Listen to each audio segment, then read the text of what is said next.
Olha, para analisar os cenários de primeiro turno apresentados pela pesquisa Datafolha, recebemos aqui Hilton Fernandes, cientista político e professor da Fundação Escola de Sociologia e Política daqui de São Paulo. Seja muito bem-vindo, professor. Muito boa noite. Boa noite, Leandro. É um prazer estar aqui com você e com todos que estão nos acompanhando. Prazer é todo nosso. Professor, como é que o senhor vê esses levantamentos recentes dos pré-candidatos à presidência da República?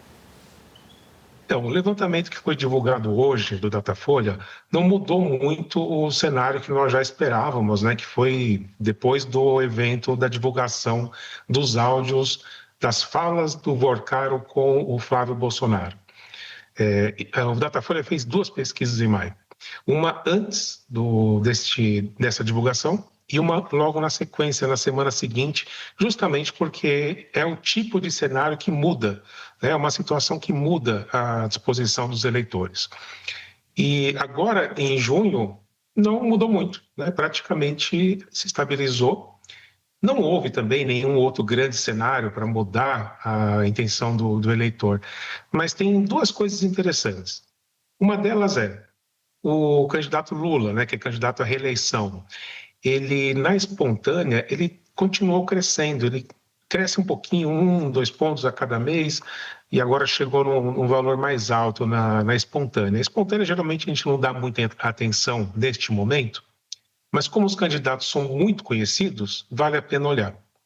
E o Flávio, ele parou logo depois da divulgação dos áudios.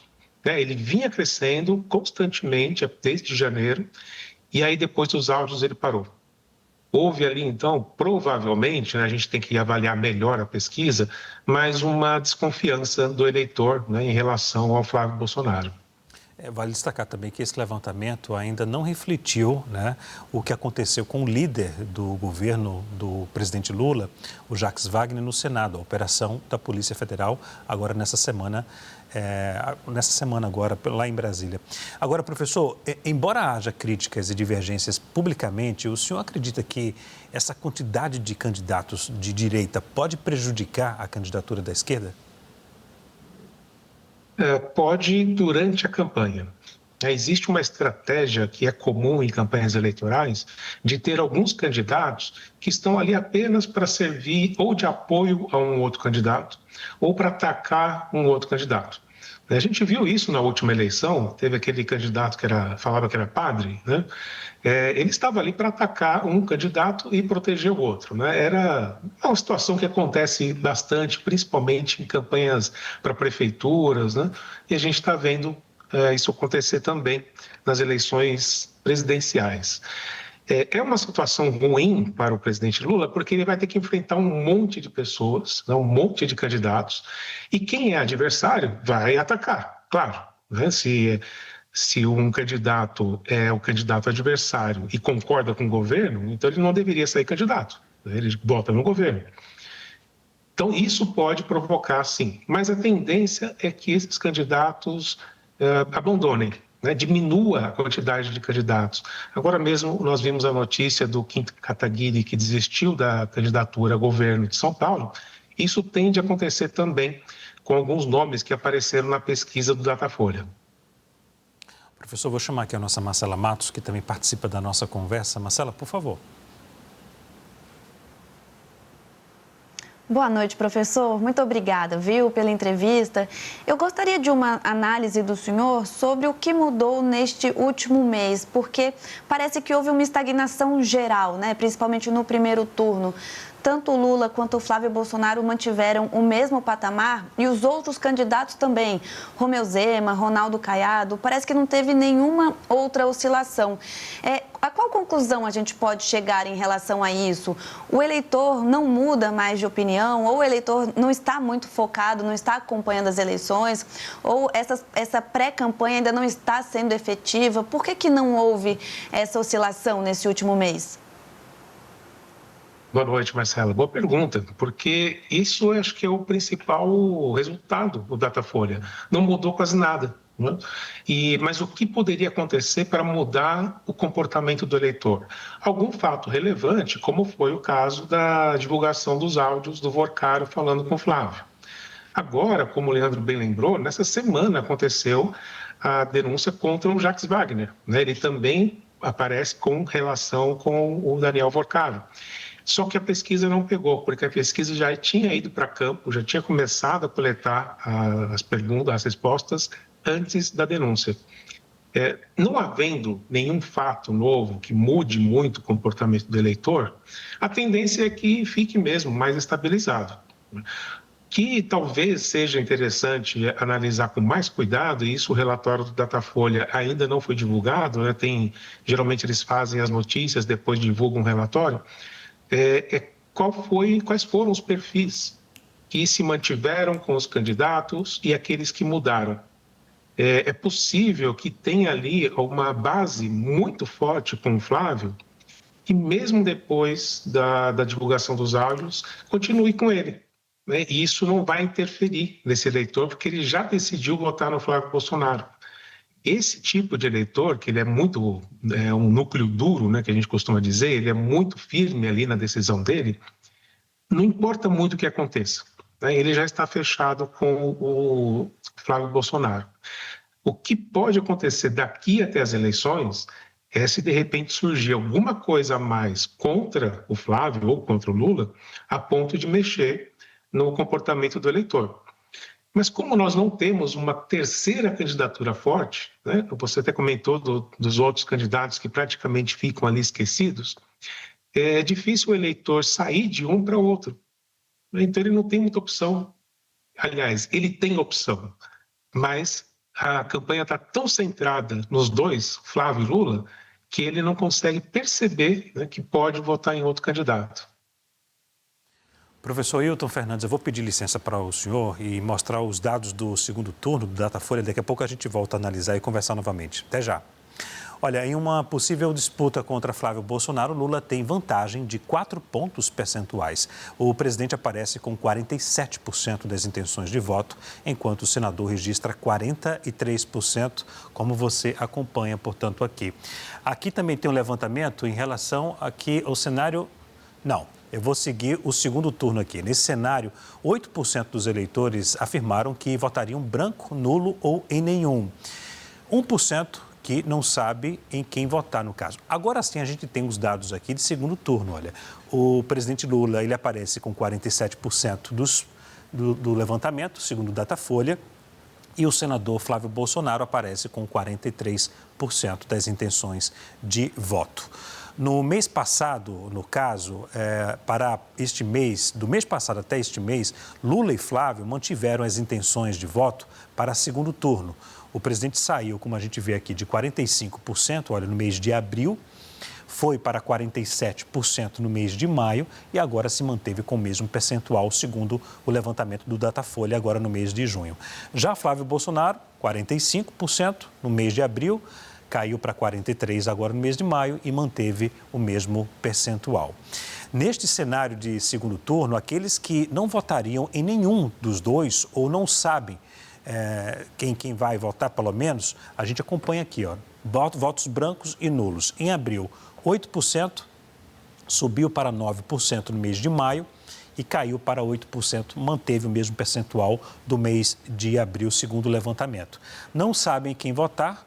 No mês de abril, o percentual era de 1%, foi para 2% e agora apresenta o mesmo percentual do mês de abril, 1%.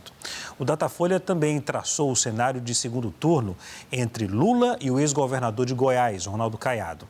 Vamos aqui, 47%, portanto, votariam no Lula no segundo turno, já em relação ao Ronaldo Caiado do PSD, 41% das intenções de voto, segundo o Datafolha. Neste cenário de disputa entre Lula e Caiado no segundo turno, 10% dos eleitores disseram que votariam branco, nulo ou em nenhum. E 2% falaram que não sabem quem votar. A pesquisa também traça como se comportaram as intenções de voto para este cenário nos últimos meses. Aí a gente confere aqui o gráfico. Em abril, Lula estava com 45%, isso em relação a Ronaldo Caiado. Foi para 48% no mês de maio e agora no mês de junho caiu para 47%. Já o Ronaldo Caiado estava com 42% no mês de abril, caiu para 39% e depois subiu para 41% no levantamento agora do mês de junho. Neste cenário, eleitores que votariam branco, nulo ou em nenhum foram de 11%. Em abril, também 11% no mês de maio e 10% no mês de junho, como a gente vê aqui no gráfico. Já os que não sabiam ficaram em 2% nos 3 meses registrados, como a gente percebe aqui, portanto, no telão. Por fim, vamos ver também o que diz o Datafolha sobre um possível segundo turno entre Lula e Romeu Zema. Segundo o levantamento, olha, o Lula leva com 48% das intenções de voto, segundo o levantamento do Datafolha. Já Romeu Zema apresenta 39% das intenções de voto. Neste cenário, 11% das intenções de voto apontam para brancos, nulos ou nenhum. E 2% dos entrevistados disseram não saber em quem votariam, no caso. Está aqui, portanto, a imagem. Nessa próxima tela, olha, neste possível segundo turno, Lula saiu de 45% no mês de abril, foi para o mês de maio com 48% e se manteve em 48% no mês de junho. Romeu Zema estava com 42% no mês de abril, caiu para 39% em maio e agora se manteve em 39% no mês de junho. Neste cenário de segundo turno, brancos, nulos e nenhum ficaram estáveis em 11% ao longo dos meses, assim como não sabem, que foram 2% em abril, também no mês de maio e também lá no mês de junho. A pesquisa Datafolha, registrada no TSE, foi realizada de forma presencial com 2.004 pessoas de 16 anos ou mais, em 139 municípios do Brasil. O levantamento tem margem de erro de 2 pontos percentuais, para mais ou para menos.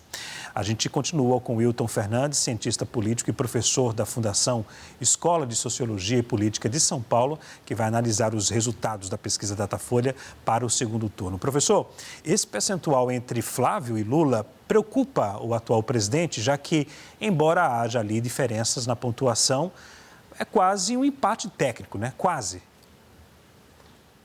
O que chama mais atenção, pensando na campanha do presidente Lula, é que, apesar da divulgação dos áudios do Vorcaro com o Flávio, ele perdeu um pouco em relação àquela primeira pesquisa da Datafolha de maio, mas não perdeu muito, né? O eleitor do Flávio continuou com ele. Tem ali, claro, uma diferença em relação às tendências. O Flávio Bolsonaro vinha crescendo na intenção de votos de segundo turno e chegou a passar, apesar de manter o empate técnico, né? Mas passou numericamente o presidente Lula. E aí, depois da divulgação dos áudios, é que isso se inverteu. Mas o fato de não ter despencado, né, do Flávio não ter perdido 10 pontos percentuais, por exemplo, mostra que existe ali uma base muito forte com ele. Quando tem um tipo de denúncia que apareceu com o Flávio, quando o eleitor não está muito satisfeito com o candidato, ele já sai logo de cara, já escolhe o outro. Não é o caso do Flávio. Existe uma base ali muito forte ainda com ele. Eu chamo a atenção também para os outros resultados do Caiado, do Zema, como é constante. Mesmo eles tendo 3 ou menos por cento de intenção de voto no primeiro turno. A mesma pesquisa mostra ali com uma intenção de voto muito baixa no primeiro turno, mas quando vai para o segundo turno, começa a subir muito, né? Vai ali para próximo do Lula. Porque nós temos hoje uma diferença na sociedade, que aí a gente fala da polarização, mas principalmente o eleitor está escolhendo entre continuar com o governo ou votar contra o governo, seja lá qual for o candidato. E aí o segundo turno força, né? Os cenários forçam esse tipo de comparação. Agora, professor, em um eventual segundo turno, se houver um apoio dos candidatos da direita, Flávio deve ter vantagem na sua avaliação? É difícil dizer porque a campanha costuma mudar muito esses cenários. Vamos supor, apenas especulando, né? O que mostrou até agora, a gente teve falas do Romeu Zema, né, muito negativas em relação ao Flávio. O Renan Santos, o tempo todo, já antes da denúncia, já começava a falar do Flávio de forma negativa. Durante a campanha, se esses candidatos brigarem muito, fica difícil de apoiar no segundo turno. É difícil explicar para seus eleitores, né, uma pessoa que falava mal de um candidato, agora apoiar aquele candidato. E esse tipo de comportamento é um jogo, né? Os candidatos têm que saber até onde eles podem brigar entre si, porque quem vai ser favorecido, né? Se de repente um começa a atacar demais, pode ter aquele famoso efeito bumerangue, né? A pessoa ataca demais, é vista como alguém agressiva. E no segundo turno, a decisão de quem apoiar também depende desse comportamento.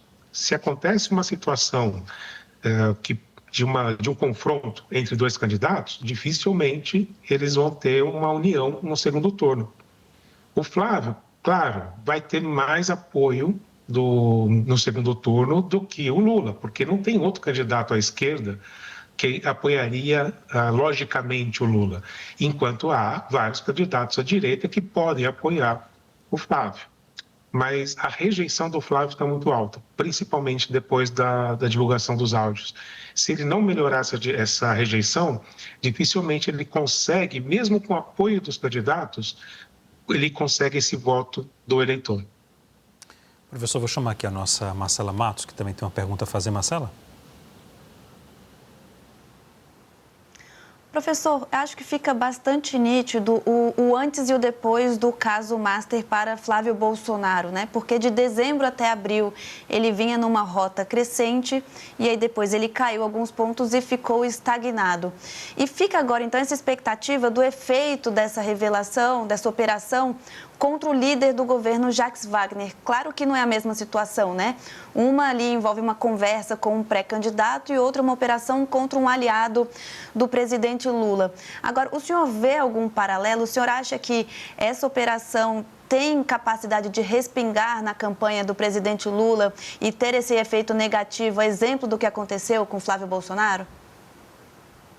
Assim, provavelmente a campanha do Flávio Bolsonaro e dos outros candidatos, né, que são adversários do Lula, vão utilizar essa situação do Jacques Wagner, que é muito próximo ao presidente Lula, né, desde muito tempo, e vão usar essa relação com o Daniel Worcaro para dizer que ou atingiu todos, né, ou o PT tem também um problema ali para resolver.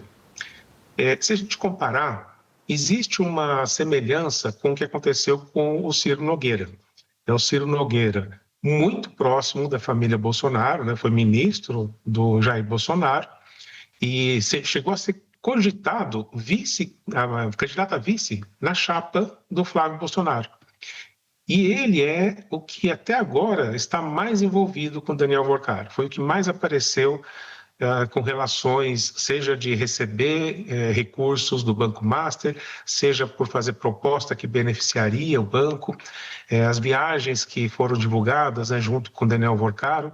Então, isso tudo do Ciro Nogueira poderia afetar o Flávio muito mais do que afetou durante o período, né, que isso foi divulgado. O Flávio só foi realmente atingido depois da divulgação dos áudios. Com o presidente Lula, pode ser que aconteça alguma coisa parecida. Talvez o Jacques Wagner, por mais que seja próximo do presidente Lula, mesmo ele estando comprometido com o caso Master, talvez não desgaste tanto a imagem do presidente, porque o eleitor também percebe que existe diferença, né? Que não é a mesma pessoa e não necessariamente está na mesma situação. Ok. Começamos com Hilton Fernandes, cientista político da Fundação Escola de Sociologia e Política de São Paulo, a quem eu agradeço pela disponibilidade a falar com a gente aqui do SBT News. Muito boa noite, professor. Bom final de semana. Boa noite. Agradeço também a nossa Marcela.